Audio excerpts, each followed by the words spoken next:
So, if you keep in touch with Marvel movies, you'll know that over the past few years during Phase 4, the stuff they've put out has just been nothing less of disappointing. It's as if the magic that they once had prior to Endgame has just disappeared, and so with Phase 5 soon on arrival, fans were hoping for a turnaround, a breath of fresh air to a once beloved universe that doesn't deserve the treatment it's currently getting. And here we are, starting off Phase 5 with Ant-Man and the Wasp: Quantumania, the third film in the Ant-Man franchise, which is much more than just the end of a trilogy. In fact, so much so, it's as if it has nothing to do with the previous two films.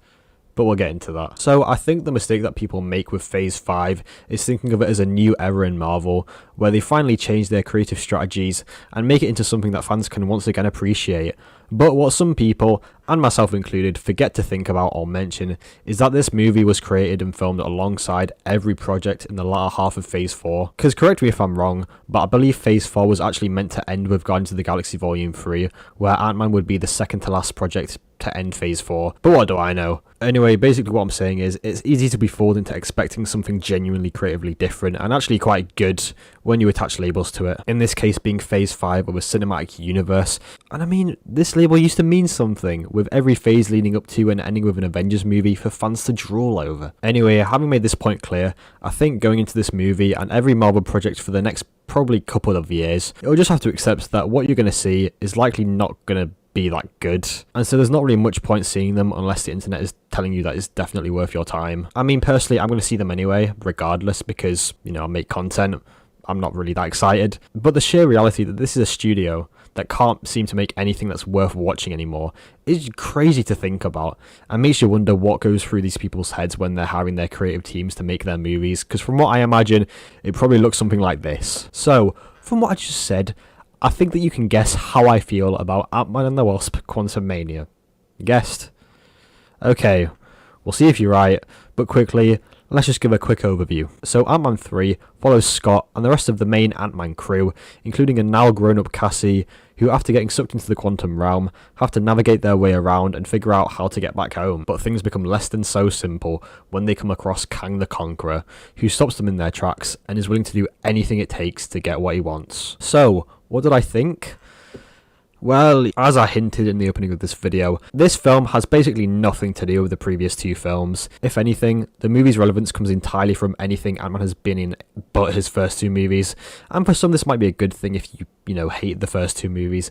For some it will be a bad thing. And for me personally, I can't say it's a positive. The film acts more as an introduction to a new villain than anything else, and the most enjoyable aspects of the first two Ant-Man movies aren't nearly as present. The YouTuber Soups recently said in a tweet that the film is best viewed through the lens as more of a first chapter to something bigger, and I can't say he's wrong, but that's not something that should be praised. Saying that a film is allowed to be shit because it sets up something bigger, and you just have to wait another 2 years for the next irrelevant project to come around before you can truly appreciate it, is why Disney and Marvel are losing their audience so rapidly, because the first few times it's acceptable, but once it happens with every project, you just start not caring about the next project anymore, and you realise that every next project will be just as bad as the previous one, and Marvel have dug themselves into a pretty deep hole with this. However, what I will say is that after an entire 2 years of projects that you could skip entirely and it wouldn't make a difference, Ant-Man 3 does deliver a plot with actual relevance to the multiverse story going forward, and it has genuine stakes at hand. You would have thought that No Way Home or Multiverse of Madness would have kicked all of this off, but in hindsight, they did fuck all. But you know, No Way Home's still like really fucking good. Anyway, Loki is probably the only project from Phase 4 that you should rewatch if you wish, because that's where most of the connections are, especially to this film, which to be fair is expected, given that in Loki we got a Kang variant and the explanation of, you know, all the timeline shenanigans. And in fairness, this film does bring some clarity to all the timeline incursion, vocabulary nonsense that still confuses even the biggest of fans. Anyway, I should probably talk about the cast. Now, I mean, it's no question that all the actors in this film are fully capable of bringing great performances to the big screen whenever given the task, and pretty much everyone is just as good as they were in previous outings as their character. Kathryn Newton is the newcomer, and she's honestly fine as Cassie, and I say fine because she and the rest of the protagonists don't really have much to work with when it comes to the writing, because man, was it bad. Now, don't get me wrong, I've seen worse, but it's just sad to see such capable actors try to work with and bring text to life when it's just clearly not the level of material that these actors deserve, and it's nowhere near the level that Marvel's writing should be at, considering the budgets that they put into these things. But you know, But you know, what can you expect after Falcon Winter Soldier? There's also MODOK in the movie, and you can call this a spoiler if you want, but it was shown in the trailer, so I'm going to mention it here. Darren Cross, aka the bad guy from the first movie, is MODOK in this film.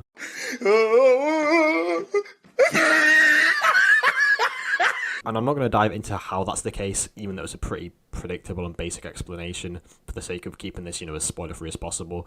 But yeah, he's okay in the film. It's mainly the writing and just the weirdness of how he looks that damages the character and distinguishes him from how he was in the comics, aka fucking insane. But Marvel's just a comedy franchise now. I think. I don't even know. I mean, when was the last time that you felt genuinely worried for a character in this franchise? So yeah, the people in this film are fine, and they try their best with what they're given, and I can't really criticise anyone's acting when there's such a big elephant in the room. But now, on to Kang. So, Jonathan Majors has big shoes to fill, taking on the role of a big bad that's expected to live up to Thanos by the time that the saga comes full circle. And so, what did he bring to this movie? Well, he brought everything. It was honestly kind of strange to watch when he was on screen. It felt similar to seeing Willem Dafoe in the first Spider-Man, like he was acting in just a completely different movie. I don't know if the writing was objectively better for his character, but what I will say is that Jonathan Majors stole the show. He practically carried this movie, and when we finally see him on screen after a first act which was just nothing short of fucking shit, he made his presence known, and for those who aren't fond of He Who Remains at the end of Loki, the Kang that you see in this film is much more menacing and brutal, and he has lines of dialogue that genuinely excite you and intrigue you as you ponder over what he might do next. But with everything, there comes issues, and I felt that they held back the character from what he could have been for the sake of making the tone of the movie feel more light-hearted and less serious. There are more vigorous tones in the movie for sure, and when they are apparent, they work extremely well, but then you take him back to the jokes again before you can settle into it. And it just pisses me off at this point how much they shove humour down our throats. Had Love and Thunder come out before this film was in post-production, I reckon that the writers would have seriously re-evaluated a lot of the dialogue and humour in this film, and the end product would be something that we could take a lot more seriously, and it would have just been a lot better in general. But with Disney desperate to pump out content, this is what we get. Now, as for the plot itself, it makes sense, but with every project in Marvel recently, it's crammed with noticeable plot conveniences and a lot of moments that don't make much sense, that feel more like a gag than something that we can actually take seriously, or something that leaves you frustrated by the outcome. Without saying too much, Michelle Pfeiffer's character obviously knows a lot about the quantum realm, having lived down there for 30 years, and throughout the film, she feels the need to, let's say, hold back on revealing too much information for the sake of the other's safety. Like, cool, you want to be safe, you want to be suspenseful and everything, but these characters could really use your knowledge right now to help them out, Marvel also does that thing again where they introduce something new, and we get no explanation to how or why it works. We're just expected as an audience to accept it and not think too much about it.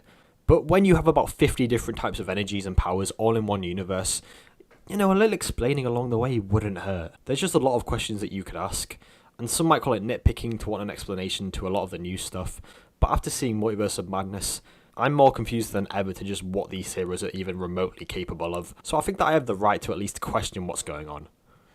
Anyway, overall, I'd say Ant-Man 3 is another somewhat enjoyable, but very flawed entry to the MCU, leaving you with not just a lot of questions, but also low expectations with what to expect in Phase 5 going forward. Because if they can mess up this film, they can mess up anything, and so with what's to come in Marvel, I can't exactly say I'm dying to see their next entry, but I like Guardians of the Galaxy, so hopefully they haven't butchered that completely. Anyway, if you're curious to know if the movie has actual relevance going forwards, I'd say it definitely does, and you'll know what I mean after you've seen it.